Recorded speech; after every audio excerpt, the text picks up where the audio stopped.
ಸಾಲಿಗ್ರಾಮ ಮೇಳದ ಯಕ್ಷಗಾನ ಪ್ರದರ್ಶನದ ವೇದಿಕೆಯಲ್ಲಿ ರಾಜ್ಯ ಪ್ರಶಸ್ತಿ ವಿಜೇತ ಕಲಾವಿದ ಬಳ್ಳೂರು ಕೃಷ್ಣಯಾಜಿಯವರು ಕೊರೋನಾದ ಬಗ್ಗೆ ಮಾಹಿತಿ ನೀಡಿದರು. ಸರ್ಕಾರದ ಆದೇಶವನ್ನು ತಾವು ಗೌರವಿಸುತ್ತಿರುವುದಾಗಿ ಹೇಳಿದ ಅವರು, ಸಾರ್ವಜನಿಕರ ಹಿತದೃಷ್ಟಿಯಿಂದ ತಾವು ಕೊರೋನಾ ಮಾಹಿತಿ ಒದಗಿಸುತ್ತಿರುವುದಾಗಿ ಹೇಳಿದರು.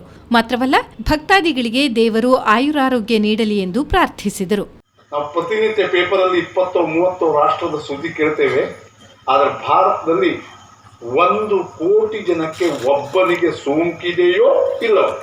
ಯಾಕೆ ಈ ಮಾತು ಹೇಳಿದೆ ಅಂದರೆ, ಇವತ್ತಿನ ಪೇಪರ್ನಲ್ಲಿ ಬಂದದ್ದು, ಇವತ್ತು ಇಡೀ ದಿವಸಕ್ಕೆ ಬೆಂಗಳೂರಿನಲ್ಲಿ 1 ಪ್ರಕರಣ ಸಿಗಲಿಲ್ಲಂತೆ.